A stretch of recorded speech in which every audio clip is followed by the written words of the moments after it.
Chapter 5 है ये functions. शुरुआत करते हैं simple functions, passing values between function से। इसका आउटपुट क्या होगा? आपने मेन लिया, इसमें यहाँ एक प्रिंटफ लिखा और फिर डिस्प्ले किया, और डिस्प्ले में आपने फिर से कुछ लिखा और फिर से मेन को कॉल कर लिया, यानी कि जो मेन फंक्शन है इसको डिस्प्ले फंक्शन में कॉल किया। तो ये इनफाइनाइट लूप बनेगा। क्यों? क्योंकि ये मेन इसको कॉल कर रहे हैं, डिस्प्ले इनको कॉल कर रहा है, और ये कॉल चलता चला जा रहा है, चला जा रहा है, कोई एंड नहीं। ये इंडेफिनेटली आपको पहले ये फिर उसके बाद ये, फिर इसके बाद ये बार बार आपको दिखता रहेगा। एक मेन है, मेन अपने आप को कॉल कर रहा है, मेन अपने आप को कॉल किया जा रहा है। अगेन यही बात होगी कि जब मेन चलेंगे तो ये और ये चलेगा, फिर मेन को कॉल कर लिया गया, फिर ये मेन चल जाएंगे, तो ये इनडेफिनेटली चलेगा। इनडेफिनेट लूप है। यहाँ पर आपके पास आई है 45 और सी है। आपने कहा चेक कीजिए इस 45 को। आप गए यहाँ पे, आपने कहा अगर ये कैरेक्टर 45 से ऊपर है तो 100 रिटर्न करिए, और अगर कैरेक्टर 100, इसके ये देखिए अलग साइन है, ये इसको हम बात करते हैं इस बारे में भी। रिटर्न करेगा 100, नहीं तो रिटर्न करेगा 10 into 10। क्या 100 और 10 into 10 अलग अलग है? पहली चीज तो आप देखिए, क्या रिटर्न के अंदर हम ये दे सकते हैं, लेकिन अब बात ये है कि आपके ये एक्चुअली सिंगल है, इसको आप अभी जरा भूल जाइए, ग्रेटर देन इक्वल टू करिए। अब जैसे ही आप यहाँ पर आई देंगे, आई यहाँ पर गया और आपने कहा कि इस कैरेक्टर को, ये जो कैरेक्टर है वो क्या ग्रेटर देन इक्वल, ये CH कैरेक्टर है, CH मान लीजिए, this is not a character, CH is a integer variable है। ये इंटीजर वेरिएबल क्या 45 से बड़ा है या बराबर है? आपको 100 मिल जाएगा। तो यहाँ पर कोई दिक्कत नहीं, बस ये चीज है ना, इसको ये मान लीजिएगा, क्योंकि ये बुक से डायरेक्ट लिया गया है, इसलिए वहां पर भी आपको इसी तरीके से दिखाई दे। अब इस जगह पे 45 आप पास कर रहे हैं, मल्टीप्लाई कर रहे हैं आई इंटू 1000। यहाँ पर कितना जा रहा है? 45,000। उसके बाद आपने क्या किया, ये आप दिखाने की कोशिश की। यहाँ पर चक्कर ये है, आपने एक चेक फंक्शन यहाँ पर कॉल किया और चेक फंक्शन लिखा भी, इसका प्रोटोटाइप भी देना पड़ेगा, वो भी है। यहाँ पर मसला थोड़ा अलग हो गया। आप बाकी अंदर की बात को अभी भूल जाइए। तो ये मल्टीप्लाई फंक्शन कहाँ है? यहाँ तो चेक फंक्शन है, तो मल्टीप्लाई फंक्शन ही नहीं है। आपको एरर्स बतानी है इन प्रोग्राम। I3 है, J4 है, KL के आपने कहा एड मल्ट, ये L को कहा एड मल्ट, दोनों एक ही फंक्शन है। आपने कहा कि I में हम 3 डालेंगे, J में 4 डालेंगे, इसमें भी 3 और 4 डाल देंगे। तो क्योंकि दोनों I और J बार बार जा रहा है, तो ये I में I चला जाएगा, J में J चला जाएगा, कोई दिक्कत नहीं। यहाँ पर आप ऐड करेंगे, इसको रिजल्ट देंगे, इसको रिजल्ट दे देंगे, यहाँ तक सब कुछ ठीक चल रहा है। अब बात यहाँ पर आती है रिटर्न पे। रिटर्न 2 वैल्यू रिटर्न नहीं कर सकता, रिटर्न एक ही वैल्यू कर सकता है। अगर रिटर्न आपको मतलब एक फंक्शन से आपको 2 से ज्यादा या 1 से ज्यादा वैल्यू रिटर्न करवानी है, तो आपको पॉइंटर्स का इस्तेमाल करना पड़ेगा। यहाँ पर 2 नहीं कर सकते आप, या तो ये करेंगे या ये करेंगे। तो यहाँ पर function can not return 2 values at a time, ये इसमें एरर है। अगला है A इक्वल टू मैसेज। अब आपने कहा कि मैसेज जो है वो कुछ रिटर्न करेगा, रिटर्न भी लिखा हुआ है। तो A को क्या मिलना चाहिए? आपको क्या लगता है? मैसेज तो एक प्रिंट भी कर रहा है, एक प्रिंटिंग कर रहा है और रिटर्न भी कर रहा है। तो अब देखिए एरर तो कुछ नहीं आएगा। क्यों? क्योंकि यहाँ पर सिंटेक्स एरर कोई भी नहीं। अब क्योंकि ये रिटर्न कुछ कर नहीं रहा है, तो इसको A में कनेक्ट करने की कोई संभावना नहीं है। आप इसको दे तो सकते हैं, लेकिन A में आएगा क्या? इसमें देखिए क्या रिटर्न हो रहा है, कुछ भी रिटर्न नहीं हो रहा है। There is nothing to be return. तो A कलेक्ट कुछ भी नहीं कर रहा है, A इज कलेक्टिंग नथिंग, कुछ कलेक्ट नहीं कर रहा है।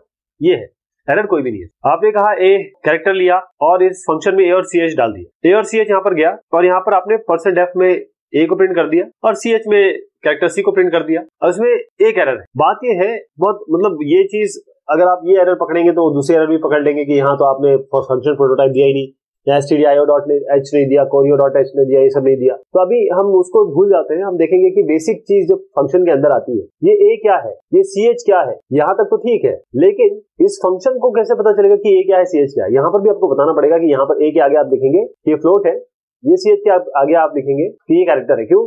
क्योंकि ये A और ये CH, ये और A और CH अलहदा है, अलग है, इसका इससे कोई लेना देना नहीं है, इसका इससे कोई मतलब नहीं। एक फंक्शन है, 2 बार कॉल हो रहा है, मैसेज 2 बार होगा तो 2 बार ये प्रिंट हो जाएगा, ठीक। लेकिन आपको यही लग रहा है ना, मुझे भी यही लग रहा है। मैं लेकिन यहाँ पर कुछ और भी देख रहा हूँ। वो क्या देख रहा हूँ मैं? यहाँ मैं सेमीकोलन एक्स्ट्रा देख रहा हूँ। एक फंक्शन कॉल में सेमीकोलन लगाइए, जरूर लगाइए। देखिए जब फंक्शन आप इसका डेफिनेशन देना तो यहाँ सेमीकोलन नहीं लगाएंगे। इसका मतलब ये हो गया कि ये फंक्शन है, उसके बाद आप नल स्टेटमेंट दे रहे हैं, यहाँ कोई स्टेटमेंट नहीं, ये एरर है। एक मेन है, यहाँ पर आपने कहा लेटेस्ट से एक फंक्शन बनाएंगे, 2 लाइनें लिखेंगे, बेहतरीन। अब इसमें क्या एरर है? एक फंक्शन के अंदर दूसरा फंक्शन का डेफिनेशन नहीं हो सकता है। सबसे बड़ी बात, किसी भी इसको अगर आपको डेफिनेशन देना तो आपको बाहर लेना पड़ेगा। सी की बात कर रहा हूँ मैं। इसका आंसर देते हैं। क्या ये फंक्शन करेक्टली लिखा हुआ है? आपने SQR दिया इंट A और आपने कहा कि रिटर्न दिस। इसमें भी एक चीज, सब चीजें ठीक है, इसमें कोई दिक्कत नहीं है, बस एक ही ये क्रिएट कर रहा है मसला, सेमीकोलन। ये फंक्शन जो है, जब आप डेफिनेशन देते हैं तो सेमीकोलन नहीं लगाते। इसका मतलब यही हो गया ना कि इसके बाद आप एक एम्प्टी लाइन दे रहे हैं, मतलब इस फंक्शन का डेफिनेशन हो गया एम्प्टी लाइन, यही तो हुआ।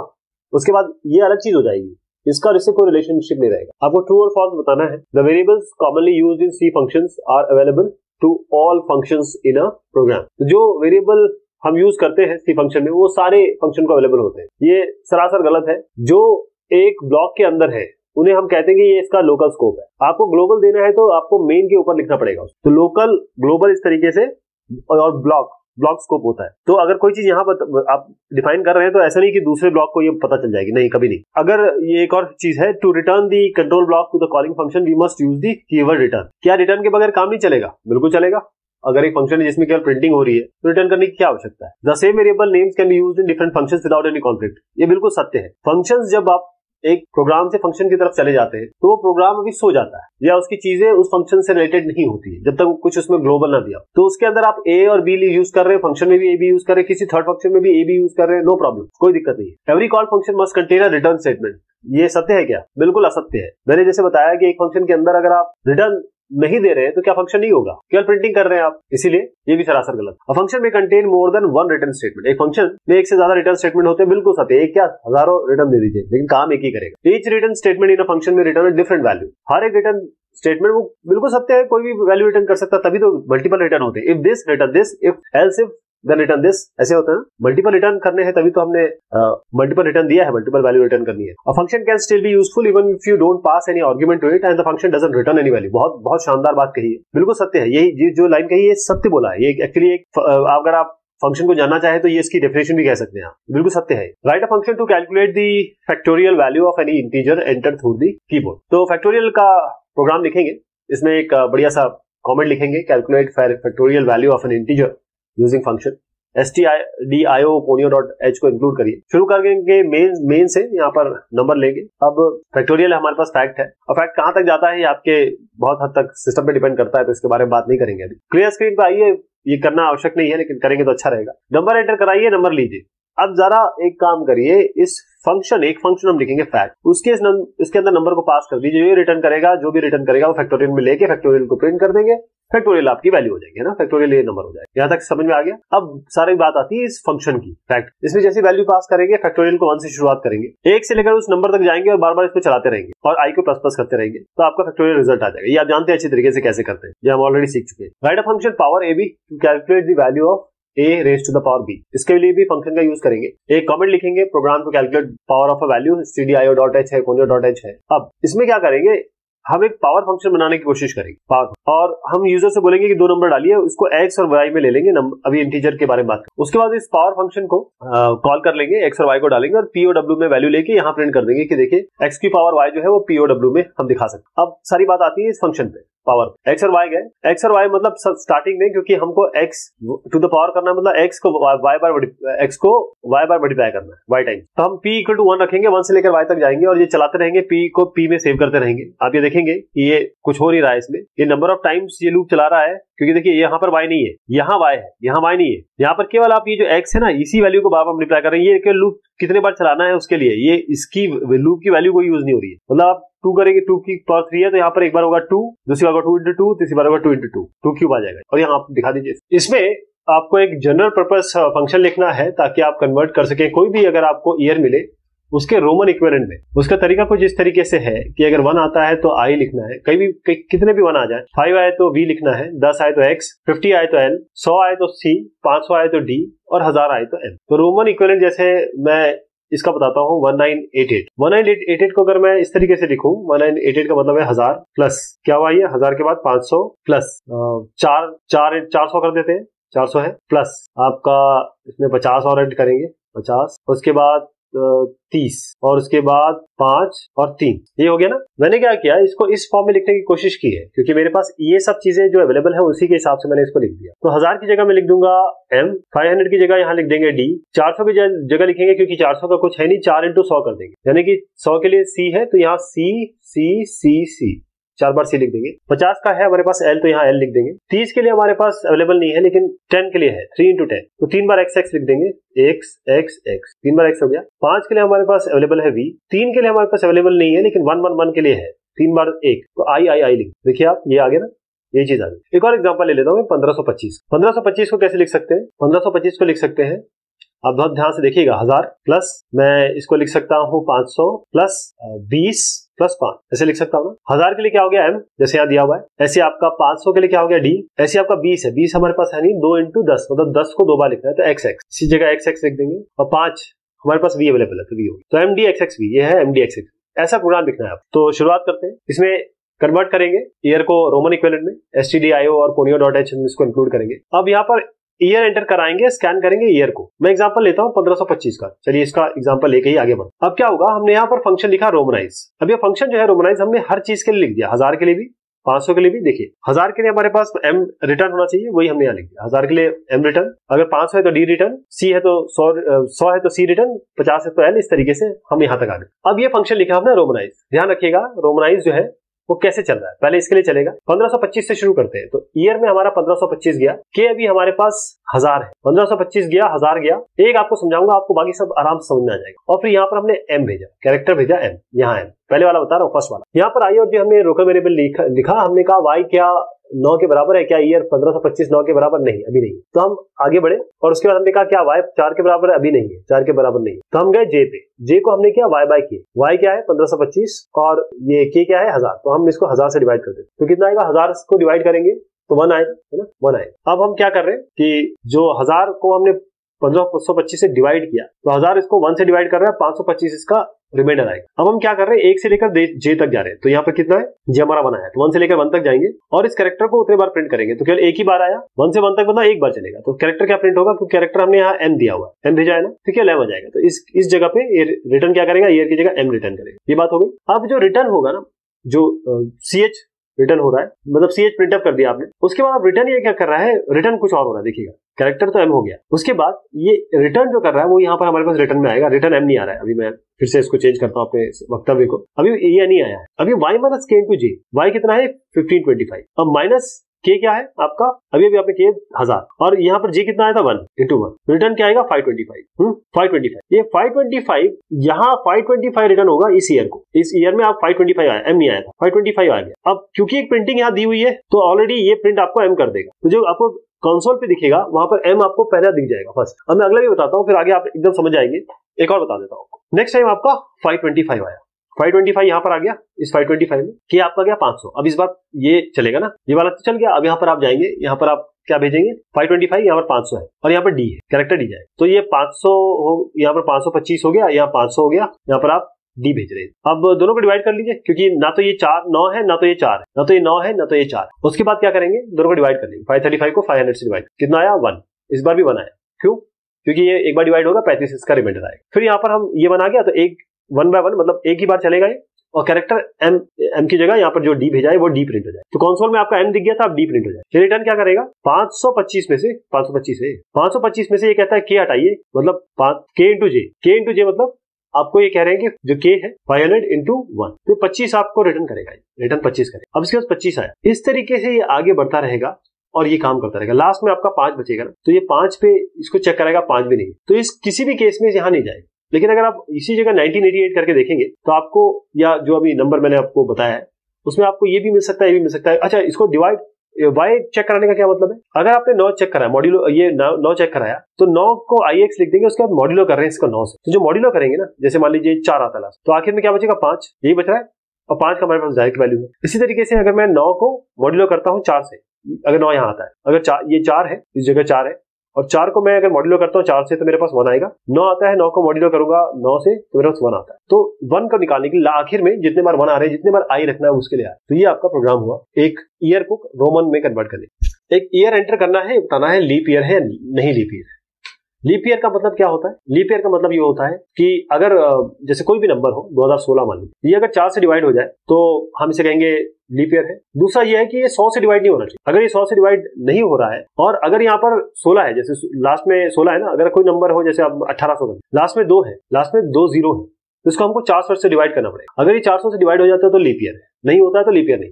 अब समझिए कैसे करना है, पहले 4 से डिवाइड करना है, फिर चेक करना है 100 से तो डिवाइड नहीं हो रहा, फिर चेक करना है अगर लास्ट में 2 जीरोस है तो 400 से डिवाइड करना। तो ये तीनों कंडीशन हम इसको यूज करेंगे। तो हमें एक फंक्शन लिखना है कि क्या ईयर लीप ईयर है या नहीं। ईयर को एंटर कराएंगे, एंटर ईयर, और ईयर में ले लेंगे, लीप ईयर के फंक्शन में से डाल देंगे। अब लीप ईयर का फंक्शन मेन है, लीप ईयर के फंक्शन में क्या कर रहे हैं, जो भी ईयर आया आपका उसका आपने देखा मॉड्यूलो 4 आपको रिमाइंडर देता है। अगर ये 0 आ जाता है, ये 0 आ जाता है, लेकिन अगर ये 0 आता है तो साथ में आपको ये भी चेक कराना पड़ेगा कि ये 100 से डिवाइड नहीं हो, मतलब लास्ट में 2 0 ना हो। जैसे मैंने कहा 1800 को 4 से डिवाइड करिए, मान लीजिए ये 0 आ जाता है, लेकिन साथ में ये भी चेक करना है कि ये 100 से डिवाइड ना हो, मतलब 100 के साथ मॉड्यूलो इसका मतलब it should not be equal to 0, इसका मॉड्यूलो 0 नहीं आना चाहिए, ये एक कंडीशन हो गई। उसके बाद अगर लास्ट में 0 है फिर तो कुछ करना पड़ेगा ना, तो आपको उसको 400 से डिवाइड करना पड़ेगा। तो अगर ये कंडीशन हो 400 से डिवाइड हो जाए, या फिर 4 से डिवाइड हो लेकिन 100 से डिवाइड ना हो, ये दो कंडीशन आपको बताएगी कि लीप ईयर अदरवाइज नहीं। एक पॉजिटिव इंटीजर आपको एंटर करना है कीबोर्ड से, आपको बताना है प्राइम फैक्टर क्या है। जैसे 24 है या 35 है, 35 अगर मैं लूं तो मैं इसको 7 5 35, इसके आगे और कोई नहीं बन सकता, 7 और 5 है तो 24 का 2 2 2 3 है, डिवाइड करेंगे 2 को 24 को 2 से, तो आपको ये समझ में आ जाएगा। अब क्या है कि 1 से तो डिवाइड करने की तो कोई मतलब नहीं है, हर चीज 1 से डिवाइड होती है, तो हम 2 से शुरू करेंगे, 2 से हम आगे बढ़ेंगे और डिवाइड करेंगे इसको जो भी नंबर होगा, और फिर देखेंगे 2 से 3 से 4 से 5 से आगे बढ़ते चले जाएंगे, और जो भी वैल्यू आती रहेगी उसको रखते रहेंगे, वो हमारे प्राइम फैक्टर। यही काम इसमें हुआ है, हमको प्राइम फैक्टर निकालना है। stdio और कोनियो हमने इंक्लूड किया, हमें नंबर एंटर कराया, नंबर हमने नंबर में ले लिया, अब ये हम फंक्शन में भेज दिया प्राइम करके। अब इस फंक्शन में हमने जैसे भेजा तो इस फंक्शन में क्या हो रहा है ये देखिएगा, फिर हम बाहर आ जाएंगे, लेकिन पहले फंक्शन में जाते। अब ये नंबर गया, मैंने जैसे कहा हम 2 से शुरू करेंगे, कहां से शुरू करेंगे, 2 से करेंगे। हम नंबर हमने एंटर किया और यहाँ पर अब हम गए, हमने कहा जब तक नंबर 1 ना हो जाए, जैसे मैंने कहा ना कि 7 35 हम करेंगे, 7 5 30, फिर यहाँ से 5 करेंगे तो ये 1 आएगा, तो ये 1 जब तक 1 ना हो। अगर 24 को भी देखेंगे आप तो 2 12 24, 2 6 12, 2 12 24 सॉरी, 2 6 12, 2 3 6, 3 1 3, जब तक 1 ना आ जाए। तो हम यहाँ पर ये चेक कर रहे हैं जब तक 1 ना आ जाए, जब तक ये 1 ना हो, आप इस नंबर को इस i से डिवाइड करते रहिए, 2 से डिवाइड। आपने कहा 2 से डिवाइड हो गया तो बहुत अच्छी बात है, आप प्रिंट अप कर दीजिए i को, इस i को 2। लेकिन अगली बार हम जब करेंगे, मान लीजिए ये 2 से डिवाइड नहीं हो रहा, 3 से डिवाइड करना पड़ेगा, तो हम कैसे करेंगे, यहाँ से 2 से डिवाइड तो हो नहीं रहा, मॉड्यूलो तो आ नहीं रहा, तो हम इस i को बढ़ा देंगे, यानी कि 2 का 2 प्लस प्लस कर देंगे तो 3 से डिवाइड। अब अगली बार जाएंगे हम तो हम ये देखेंगे कि क्या ये i, अब हमारा i क्या हो गया 3, क्या इसे डिवाइड हो रहा है, अगर 3 से डिवाइड हो रहा है तो हम 3 इसका प्राइम फैक्टर निकाल लेंगे। फिर हम आगे बढ़ेंगे, जब तक आगे बढ़ेंगे जब तक हम 1 पे ना पहुंचे, मतलब ये पहले 2 फिर 2 फिर 2 2 2 होता रहेगा, उसके बाद 3 पे जाएंगे। ये अगर 3 से भी हो रहा है फिर 5 से करेंगे, 5 से भी हो रहा है 7 से करेंगे, 11 से 9 से करेंगे, 9 से नहीं 9 क्योंकि 3 into 3 होता है, फिर 11 से करेंगे, ऐसे बढ़ते चले जाएंगे जब तक ये नंबर के आखिरी में 1 ना आ जाए, जब तक ये आखिर में 1 ना आ जाए, इस 1 पे रुक जाएंगे। लेकिन इस बीच हम सारे जो नंबर हम कलेक्ट करेंगे वो सारे कलेक्ट जो नंबर है वो हमारे आपके प्राइम फैक्टर्स, ओके। लेकिन आखिरी में नंबर में आने से पहले हमको नंबर को नंबर डिवाइडेड बाय i करना पड़ेगा, यानी कि जैसे 24 है, 24 डिवाइडेड बाय 2 क्या है, ये आपका 12 आएगा ना, तो अगली बार 12 से चेक कराएंगे, तो अगली बार जब यहाँ पर जाएगा ना तो नंबर आपका 12 हो जाएगा। जब हम यहाँ function prototypes, call by value और रेफरेंस और पॉइंटर्स के क्वेश्चन आंसर देखेंगे, what will be the output of the following programme, इसका आउटपुट क्या होगा। आपने एरिया लिया और रेडियस 1 देके यहाँ पर पास, और आप चाहते हैं कि एरिया को प्रिंट कराया जाए, तो क्योंकि आप इस ए में प्लॉट ए आपने लिया, आर लिया और 3.14 into 1 into 1, तो रिटर्न ये होगा, यानी कि 3.14 into 1 into 1, 3.14 होना चाहिए रिटर्न। अब बात ये है कि इस सर्कल के आगे कोई रिटर्न टाइप नहीं, अब बाय डिफॉल्ट सी जो है रिटर्न टाइप को इंट मान लेता है, तो यहाँ पर कंप्यूट तो वही होगा 3.14, लेकिन जब रिटर्न होगा और यहाँ पर जब इसको मिलेगा, बल्कि ये खुद भी एक फ्लोट है, लेकिन इसका रिटर्न जो होगा वो 3.14 का 1/4 ट्रंकेटेड पार्ट आएगा, यानी कि ये चीज हट जाएगी। क्यों, क्योंकि रिटर्न आप इंटीजर कर रहे हैं, तो जब इसका इंटीजर फॉर्म होगा तो 3 बचेगा, और 3 के आगे जब यहाँ फ्लोट होगा तो 3 + 3 के आगे 6 0 लग जाएंगे डॉट करके, तो 0.4 नहीं मिल पाएगा। वॉइड स्लोगन सी है 5, और स्लोगन से जो रिटर्न आ रहा है वो आप सी में डाल और सी को प्रिंट करा रहे हैं। ये जो स्लोगन है ये एक ऐसा फंक्शन है जो कुछ रिटर्न नहीं करता, और आप फिर भी इसको रिटर्न करने की कोशिश कर रहे हैं, तो इसमें क्या होगा, ये एक एरर है, ये हो नहीं पाएगा क्योंकि यहाँ कोई रिटर्न नहीं है ना, इसीलिए आप असाइन नहीं कर सकते इसको। Right a function which receives a float and an integer from a main, find the product of these two and return the product which is printed through main। एक फंक्शन लिख रहे हैं जो फ्लोट, देखिए इसमें इन्होंने एक फ्लोट कहा है देने के लिए और इंटीजर मेन से ले गए, ये फंक्शन हमने प्रोडक्ट लिखा, और फिर इसका प्रोडक्ट जो है वो वापस इसको दे। तो एक कमेंट लिख लीजिए ताकि पता चले क्या प्रोग्राम कर रहा है। ये कोनियो और stdio आप ले लीजिए, और यहाँ पर जो वेरिएबल आपको दे रहे हैं ये आगे यूज होंगे। जो प्रोडक्ट है ये मेन हमारा डिस्कशन है, ये फंक्शन है, और इंटीजर और फ्लोट आपने इसमें पास। अब ये जो फ्लोट और इंटीजर वैल्यू है वो y और x में गए, आपने कहा कि ये प्रोटोटाइप, ये फंक्शन का प्रोटोटाइप है, अभी इसकी डेफिनेशन देनी पड़ेगी। डेफिनेशन यहाँ दे देंगे यहाँ पर, लेकिन उससे पहले हम x और y वैल्यू लेके इसमें पास करेंगे, फिर देखेंगे कि क्या वैल्यू आ रही है, प्रोडक्ट क्या आ रहा है, y और x तो क्या वही रहेगा। इसको फिर एग्जिट कर लेंगे। तो फ्लोट के अंदर क्या हो रहा है, आपने इंटीजर x लिया और फ्लोट y लिया, तो जो रिजल्ट होगा ना उसको उसको फ्लोट लीजिए, मतलब जो रिजल्ट लेना है उसको फ्लोट में लीजिए, तो x इंटू वाई फ्लोट में लीजिए, और जब रिटर्न करेंगे तो उसका रिटर्न टाइप भी फ्लोट में दीजिए, ताकि आप जब रिटर्न करेंगे तो प्रॉपर फ्लोट में आए, कोई ट्रंकेशन हो पार्ट। एक फंक्शन लिखना है जो 5 इंटीजर रिसीव करता है, उन पांचों का सम करे, ऐड करे, उनका एवरेज निकाले, उसका स्टैंडर्ड डिविएशन निकाले, और आपको मेन से इस फंक्शन को कॉल करना है और रिजल्ट मेन में लिखना है। तो सम एवरेज और स्टैंडर्ड डिविएशन का हम सब ये प्रोग्राम देख रहे हैं stdio conio। अब इसके साथ हमने math.h भी इंक्लूड कर ली, क्योंकि यहाँ पर हम डायरेक्ट फंक्शंस यूज करेंगे जो हमारे पास math.h या मैथ लाइब्रेरी में हमारे पास अवेलेबल है। तो सम के लिए सम, एवीजी के लिए एवीजी एवरेज, क्योंकि स्टैंडर्ड डिविएशन आपका एवरेज भी आपका फ्लोट में आ सकता था, डबल में आ सकता, लेकिन ये प्रोग्रामिंग के हिसाब से आप इसको यहाँ भी दे सकते थे, ये आपके ऊपर आप क्या करें। सब अगर आपने कहा कि इंटीजर देंगे और उसका डिवीजन करेंगे, राइट, तो अब क्योंकि इंटीजर में ही आता है इसलिए हमने एवीजी इंटीजर में ले लिया, जबकि स्टैंडर्ड डिवीजन ये फ्लोट में आ सकता है, डबल में आ सकता है, इसको हमने डबल में। फ्लोट और डबल में अंतर यही है कि डबल फ्लोट का डबल हो, उसका जो मेमोरी में साइज हो। फंक्शन, इस फंक्शन में हमने सम, एवरेज और ये std ये तीनों वेरिएबल पास कर दिए, ताकि हम इनका एड्रेस पास करें, यानी कि हमारे पास, मैं इसको फंक्शन में बताता हूँ तो ज्यादा बेहतर, फंक्शन में बताएं और फिर इनको प्रिंट करा दीजिए, बाहर आ जाए। तो ये फंक्शन देखते हैं ये कैसे बना। फंक्शन कुछ इस तरीके से बना कि आपने कहा कि मेरे पास ये सम के लिए, ये एवरेज के लिए और ये स्टैंडर्ड डिविएशन, इनका मैंने एड्रेस पास कर दिया, यानी कि मैं इनका, अब ये एम्परसेंड किया ना मैंने, एड्रेस पास, एड्रेस लेने के लिए हमारे पास पॉइंटर होना चाहिए, पॉइंटर का नाम कोई भी दे सकते। तो अब सम, एवीजी और stdv में इनका एड्रेस आ गया। अब आपने कहा ये इस फंक्शन में जाके कि 5 नंबर इनपुट कराइए, 5 नंबर इनपुट हो गए, n1 से लेकर n5 तक आपने ये सारी वैल्यू ली। अब आप क्या करेंगे, सबको सम कर दिया, और आप सम के स्टार सम का मतलब होता है द वैल्यू एट सम, मतलब सम के पास क्या एड्रेस है ना, the value at this address, value क्या होगी, ये वाली। इसी तरीके से स्टार एवरेज करेंगे आप, इस स्टार सम को लेके डिवाइडेड बाय 5 कर दीजिए, तो आपके पास value at this sum divided by 5 will be value at this address AVG, ये आ जाएगा। उसके बाद आप यहाँ स्टैंडर्ड डिविएशन में, स्टार स्टैंडर्ड डिविएशन में जाके, और ये इसका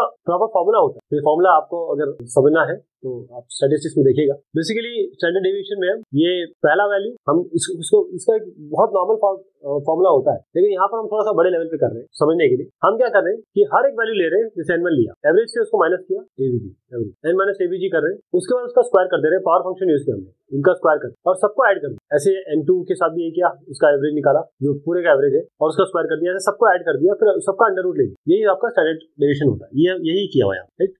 और उसके बाद डिवाइड आपको जब सब स्क्वायर करके ऐड कर देंगे तो डिवाइड बाय जितने नंबर है उसको उस हिसाब से भी करना पड़ेगा, और फिर आपका स्क्वायर रूट निकाल लीजिए। ये 1 2 3 4 और यहाँ पर आप स्क्वायर रूट निकाल लीजिए, तो ये आपका हो गया। आउटपुट निकालना है आपको इस प्रोग्राम का। आउटपुट कैसे निकालेंगे, 5 है 2 है, तो 5 आप यहाँ पास कर रहे हैं इस जगह पे और 2 यहाँ पास। अब आप आई और जे प्रिंट कराना चाहते हैं, आपने क्या किया, आई को आई इंटू आई कर दिया, जे को जे इंटू जे कर दिया, लेकिन आई और जे तो यही है ना, 5 और 2, ये कहाँ चेंज हुआ, आपने इनकी कॉपी भेजी है, कॉल बाय वैल्यू किया है, तो यहाँ पर जो भी चेंज होंगे वो और ना ही उसको रिटर्न किया है, ना तो कोई पॉइंटर लिया है, ना ही रिटर्न किया है। आपने 5 और 2 की कॉपी भेजी, तो यहाँ कुछ भी होता रहे, रिजल्ट आपका 5 2 ही आएगा, यहाँ पर 5 2 ही आएगा। अब आपने 5 और 2 दिया, लेकिन अब आपने इसका एड्रेस भेजा, आपने कहा इस एड्रेस पे, आई के एड्रेस पे, मतलब एम्परसेंड आई पे मेरा 5 है, अब मैं एम्परसेंड आई भेज रहा हूँ, एड्रेस भेज रहा हूँ, तो इस वैल्यू जो इस एड्रेस पे है, वैल्यू जो इस एड्रेस पे है उसको चेंज किया जाए, तो I will be I into I, तो यहाँ 5 इंटू 5 25 आए, यहाँ पर 2 इंटू 2, तो उस वैल्यू उस जगह पे जहाँ पर पहले 2 हुआ करता था वहाँ 2 इंटू 2 आए, कितना हो गया, 2 इंटू 2 आपका हो गया 4, और 5 5 25 और 4 आएगा। अब आई 4 है, जे 2 है, अब 4 तो आप भेज रहे हैं एम्परसेंड से, यानी 4 का बकायदा एड्रेस भेज आई का, और जो जे है, ये आप इसका एड्रेस नहीं भेज रहे बल्कि आप कॉपी भेज, और जब एड्रेस भेज रहे हैं तो इसको पॉइंटर में भी ले रहे हैं, ये इस नॉर्मल भेज, तो आई को I is equal to I into I star, मतलब star I into star I, यानी कि value at I, value at this address, तो 4 इंटू 4, और ये क्या हो जाएगा 4 इंटू 4 16, तो यहाँ पर तो 16 आ जाए, लेकिन जे जो है उसकी कॉपी भेज रहे हैं, तो जे पे कोई फर्क नहीं पड़ेगा, जे इंटू जे यहाँ तो 4 हो जाएगा, यहाँ पर आपको 2 ही दिखाई, तो आपका उत्तर आएगा 16 और 2। अगला है आपका प्लॉट ए, इस तरीके से करिए। अगले में ए आपका 13.5 है और बी और सी आपने, ये फ्लोट का मतलब ये होता है कि जो पॉइंटर लगा है इसका मतलब ये ऐसी वैल्यू को पॉइंट करेगा जो फ्लोट हो, ऐसे एड्रेस को, इसमें ऐसा एड्रेस होगा जिस एड्रेस पे कोई फ्लोटिंग पॉइंट वैल्यू रखी। आपने क्या कहा, ए का एड्रेस बी को दे दिया और बी को सी को असाइन कर, देखिएगा फिर से, एड्रेस ए का बी को असाइन कर दिया और बी को, क्योंकि बी भी क्या है, ये भी तो एड्रेस है, बी सी को असाइन कर। मान लीजिए इसका एड्रेस ए का 1006 है, तो हमने किया क्या, मैं आपको इस तरीके से बताता हूँ। ये ए है, इसमें 13.5 है, आपने क्या किया, एम्परसेंट ए बी में दे दिया, यानी कि बी के पास एम्परसेंट है, इसका एड्रेस आ गया, तो बी जो है इसका एड्रेस क्या है, मान लीजिए ए का एड्रेस 1006 है, तो बी में 1006 आ गया, ये एड्रेस आ गया। अब आपने क्या किया, बी को असाइन कर दिया सी को, तो बी सी में भी यही आना चाहिए, सी में भी ये चीज आनी चाहिए, तो ये बी हो गया सी। तो अब देखिए, सबसे पहले जब हम एम्परसेंट ए करेंगे तो ए का एडरेस आएगा, तो 1006 आ जाएगा, ये यहाँ पर आप देख पा रहे हैं। अब जब बी करेंगे तो बी के पास ए का एड्रेस है तो इसके पास 1006 आएगा। अब सी को बी असाइन कर दिया तो इसके पास भी 1006 ही आएगा। ये तीनों बात में ये वाली वैल्यू। अब आइए वैल्यूज। ए की क्या वैल्यू 13.5, इसमें कोई दिक्कत नहीं, 13.5 है राइट। अब ये एक एग्जांपल है, 1006 के अलावा कुछ भी मिल सकता है। आप कह रहे हैं एम्परसेंड ए यानी कि एड्रेस ऑफ ए पे कौन सी वैल्यू, स्टार मतलब कौन सी वैल्यू है, 13.5 आएगा, ये भी 13.5 आएगा। आप कह रहे हैं अब देखिए थोड़ा सा अंतर ये है, एम्परसेंड है सबसे पहले ये चलेगा कि उसके पास एम्परसेंड है उस पर वैल्यू, बात ये बिल्कुल सेम है, लेकिन जब हम दो तीन अलग चीज देते हैं तब हम राउंड ब्रैकेट लगाते हैं। तो हम ये चाहते हैं यहाँ पर कि सबसे पहले एम्परसेंड या एड्रेस निकला जाए और उसके बाद उसकी वैल्यू निकालेंगे, तो 13.5 आएगा। अब स्टार बी के पास एड्रेस है 1006, इस पे कौन सी वैल्यू रखी है 13.5, ये भी आएगा। सी के पास 1006, सी के पास 1006 है अंदर। अब सी का जो स्टार लगाएंगे तो वैल्यू है 106, वो भी 13.5 है, तो ये भी 13.5 है। आपको एरर बतानी है, आई आपका 135 है, ए आपका 135 है, की आई ए और की पास किया आपने आई को 135, ए को 135। और आपने जब पास किया और आपने कहा सी में जे प्लस बी कर दिया, जे किसके पास जे 135 हो गया, जे के पास 135 आया और ए क्योंकि 135 तो बी के पास 135 आएगा। 135 प्लस 135 कितना हो गया आपका, जो 270 हो गया और रिटर्न हो जाएगा। लेकिन इसमें एक पेज, ये जो सी है ना, ये सी, ये आपको यूज करना है। आई और जे आप यहाँ बना सकते हैं, जिसे हम कहते हैं के आर मेथड, करने जी कार्निगन रिची मेथड। लेकिन जो एनसी मेथड है यहाँ तो सही है, कोई बात नहीं, लेकिन जो मेथड है उसमें अगर कोई वेरिएबल आपको यहाँ यूज करना है उसको बाहर नहीं दे सकते, उसको अंदर देना पड़ेगा। ये है आपके पास पी है 23 और एफ है 24 और आपने क्या किया, इसका एड्रेस और इसका एड्रेस पास कर दिया, पी और एफ आप प्रिंट कराना चाहते। आपने पी और एफ जब भेजा तो ये क्यू में गया और ये जी में। आप यहाँ कुछ नहीं कर रहे, पहली चीज तो आपने ये जो चीज है ये ले गई क्योंकि ये एड्रेस है, यही पे क्यू एंड जी, ये तो आपको स्टार जब तक नहीं करेंगे ना, यहाँ पर इन स्टार जी और इन स्टार क्यू होना चाहिए, यहीं पे एरर है। यहाँ पर आपका K35 है, Z है, चेक किए मतलब आप ये 35 भेजना चाहते, आपने कहा इंट M, अगर M 40, अब ये थोड़ा सा ना अगर इसे देखें तो ये इनडायरेक्शन ऑपरेटर है, शिफ्ट ऑपरेटर, लेकिन इसमें ये है कि इस पर अभी मत जाइए, इस पर अभी नहीं जाइए, इसको मैं बाद में बताऊंगा। अब इसकी एरर देख लीजिए, एरर यही है कि M जो है आपने यहाँ तो आप चेक के अंदर लिख लिया, इसका आप जो डिक्लेरेशन वो यहाँ कर रहे हैं वो गलत है, यहीं पे करिए, इसको हम कहते हैं एनसी मेथड। अब आपके पास 35 है और स्टार है, फंक्शन एम्परसेंड आई मतलब आप इसका एड्रेस भेजें, आपने ले लिया एम में, कोई दिक्कत नहीं, रिटर्न कर दिया m+2। अब m जो है वो एड्रेस, ध्यान रखिएगा ये आपका एड्रेस है, तो जब +2 करेंगे ना आप, तो आपके पास जैसे 2000, एक एग्जांपल दे रहा हूँ, तो जब +2 करेंगे ना तो आपको 2 आगे बढ़ा के देगा, लेकिन ये एड्रेस बढ़ाएगा तो आपको 2004 मिलेगा। डिपेंड करता है कितने बाइट की बात करें, क्योंकि इंटीजर है तो उतने एड्रेस बढ़ाएगा, 1 बाइट 2 बाइट 3 बाइट 4 बाइट। अगर आपका 4 बाइट का है तो ये होगा, अगर 2 बाइट का है इंटीजर तो 2000 में 2 बाइट का एक इंटीजर है, क्योंकि 2 बढ़ा रहे हैं, 2 × 2 4 जुड़ गया, 2004 आएगा। ये एड्रेस बढ़ाएगा, वैल्यू नहीं। आउटपुट क्या होगा इस प्रोग्राम का, I0 है, I++। आई अगर अभी मैं इसको लेस देन इक्वल टू ही मानता हूँ, आउटपुट क्या होगा, देखिए पहली चीज यहाँ से आपने शुरू तो कर दिया, इफ बंद कहाँ किया, ये मैं बाद में बताऊंगा ये क्या चीज होगी, क्योंकि आपका लेफ्ट साइड बिटवाइज और राइट साइड बिटवाइज ऑपरेटर होते हैं, इसके बारे में बात करेंगे। फिलहाल अभी सिचुएशन ये है कि इसका बंद कहाँ हो, इसके जो ब्रैकेट्स है उसको आपको करस्पॉन्डिंग ब्रैकेट मिलनी चाहिए। अगला है स्टैटिक इंट i = 0। स्टैटिक के बारे में बात करेंगे। स्टैटिक का मतलब क्या होता है, इनिशियलाइज 0 होता है और ये सारे फंक्शंस के बीच में एक कॉमन वैल्यू होती है, सारे फंक्शन से शेयर करते हैं। i++ जो भी होता रहे। इसमें एरर क्या है, इसमें एरर ये है कि अच्छा एरर तो इसमें कोई भी नहीं। अभी देखिए हमने कहा कि इसको मैं ऐसा मान रहा हूँ, i<5 मान, तो क्या करेगा ये, आपने i++ किया है यहाँ पर, ये i प्रिंट करेगा और उसके बाद एक एक i प्रिंट करते हुए ये अपने, क्योंकि ये i प्रिंट किया इसने कितना, अभी शुरुआत में 0 है, 0 में i++ हुआ तो 1 आ गया, 1 5 से कम है तो 1 प्रिंट हो जाए। फिर इसने मेन को खुद कॉल करी, मेन गया, इसने i को फिर बढ़ा दिया। अभी स्टैटिक वैल्यू है इसलिए 0 की वैल्यू 1 हो जाएगी, मतलब ये बार बार इनिशियलाइज नहीं होगा। मैं ये कह रहा हूँ कि स्टैटिक की वैल्यू हमेशा इंटैक्ट रहती है, वो चेंज नहीं होती है, वो जब भी चेंज हो जाएगी तो वैसी रहेगी, बार बार 0 नहीं हो जाएगी। अब यहाँ पर हम आए, हमने 2 कर दिया इसको, 2 कभी 5 से कम है तो 2 प्रिंट होगा, फिर ये मेन को कॉल कर ले, फिर अब ये i की वैल्यू 2 हो चुकी, 2 को 3 कर दीजिए, 3 5 से कम है, ये प्रिंट हो जाएगा, फिर मेन को कॉल कर लेगा, तो ये 5 तक जाएगा और उसके बाद एग्जिट करना। आपको अटेम्प्ट करना है, एक 5 डिजिट पॉजिटिव नंबर है उसको एंटर करना है कीबोर्ड से। आपको फंक्शन लिखना है ताकि आप कैलकुलेट कर सके सम का इन 5 डिजिट, एक रिकर्शन से विदाउट रिकर्शन। तो जो सम है डिजिट का 5, हम डिजिट का नंबर की बात कर रहे हैं, तो हम क्या करेंगे, stdio और कोरियो ले लीजिए, यहाँ कुछ वेरिएबल ले लीजिए और यहाँ पर आइए, नंबर एंटर कराइए, n में ले लीजिए। आपने कहा s = sum है, ये फंक्शन विदाउट रिकर्शन है, प्रिंट अप करा दीजिए सम। आप चाहे तो एक फंक्शन विद रिकर्शन में लिखेंगे r सम कर दीजिए और यहाँ पर प्रिंट करा दीजिए, बाहर निकल आइए। लेकिन बाहर निकलने से पहले इस फंक्शन की हम डेफिनेशन दें। सम करना है तो बहुत आसान, अगर 4 या 5 नंबर दिए हैं तो सिंपल काम का क्या करना है, आपको जो नंबर आएगा, नंबर जब तक बड़ा है आपको क्या करना है, वाइल के हिसाब से चलना है, नंबर को मॉड्यूलो करते रहना है 10 से, रिमाइंडर लेना है, रिमाइंडर को सम के साथ जोड़ देना और हर बार नंबर को बाय 10 कर देना, डिवाइड करना, फिर बार बार चलते रहना जब तक नंबर ग्रेटर देन 0 ना हो, रिटर्न करेंगे, सम आपका आ जाएगा सारे डिजिट का। अब रिकर्शन के साथ नंबर हमने एंटर लिया, नंबर जब तक 0 नहीं हो रहा है, सम 0 दिया, रिमाइंडर आपका अभी कुछ नहीं दिया। रिमाइंडर में हमने किया मॉड्यूलो 10, ये वाली ले ली, और रिमाइंडर के साथ जोड़ा इसको और number by 10। Her bar number by 10 होता रहेगा और ये आंसर में जाता रहेगा, अपने आपको कॉल कर जब तक जबकि नंबर नॉट इक्वल टू 0 और रिटर्न करते। एक पॉजिटिव नंबर आपको इंटीजर करना है कीबोर्ड से, आपको एक प्रोग्राम लिखना है ताकि ऑब्टेन कर सके प्राइम फैक्टर्स नंबर। मॉडिफाई करना है फंक्शन को ताकि प्राइम फैक्टर रिकर्सिवली है। तो फंक्शन किस तरीके से होगा, stdio.h है, conio.h है, नंबर है, एंटर नंबर कराएंगे, नंबर में ले लेंगे, इस प्राइम फैक्टर्स को के लिए प्रिंट कराएंगे और उसके बाद ये फैक्टर, ये वाला फंक्शन हम ले लेंगे, फंक्शन में फैक्टर, इसके अंदर नंबर भेज दें। अब बाहर आ जाएंगे, लेकिन इस प्रोग्राम को देखना जरूरी है। हम क्या करेंगे, static int i equal to 2, यानी 2 से शुरू करेंगे। अब क्या है, जैसे n नंबर है तो 2 से शुरू करेंगे, इसको डिवाइड करना शुरू करते रहेंगे, डिवाइड करते रहेंगे, जो डिवाइड होता रहेगा, और जैसे ही आप 1 पे पहुंच जाएंगे आप रुक जाएंगे। ओके, लेकिन यहाँ पर हम क्या करेंगे, हम n तक जाएंगे और सारे नंबर पहले 2 से शुरू किया, और जब तक i उस n से कम है हम मॉड्यूलो निकालते रहेंगे। जैसे मॉड्यूलो निकालते रहेंगे, उसके बाद उस नंबर को प्रिंट कराएंगे, इस नंबर को जो उसको डिवाइड कर रहा है वही उसका फैक्टर होगा। जो नंबर 2 से लेकर n-1 तक जो इसको डिवाइड कर रहे हैं वो उसके फैक्टर होंगे, और उसका जो नंबर रिटर्न करेंगे तो n equal to n by i करेंगे। ये अगली बार n बाय i हो चुका होगा। जैसे मैंने 24 का 2 से डिवाइड किया तो 2 12 से आ गया ना, तो अगली बार 12 भेजना पड़ेगा, और ये हमको यहाँ पर लेना पड़ेगा। ये हमारा डिवाइड भी कर रहा है, मॉड्यूलो इसका 0 आ रहा है, मॉड्यूलो 0 मतलब 2 इसको डिवाइड कर रहा है, 12 मतलब ये वाली चीज हमको 12 भेजनी पड़ेगी। अदरवाइज अगर ये डिवाइड नहीं हो रहा तो हम थोड़ा सा और आगे बढ़ जाए, कहाँ तक जाएंगे, अगले वाले। हम अगली बार ये फैक्टर जो भी n equal to n by i ना 12, इसको भेजेंगे रिकर्सिव कॉल। अब 12 हो गया, मैंने फिर से 2 से डिवाइड किया, 2 से डिवाइड देखा, मेरा डिवाइड हो गया, इसको फिर से 6, अब यहाँ पर 6 भेजेंगे। अगर ऐसा नहीं होता है तो हम इसको i प्लस बढ़ा के आप 6 इसके अंदर भेजें, जबकि 6 तो डिवाइड हो गया। ये इस तरीके से चलता है।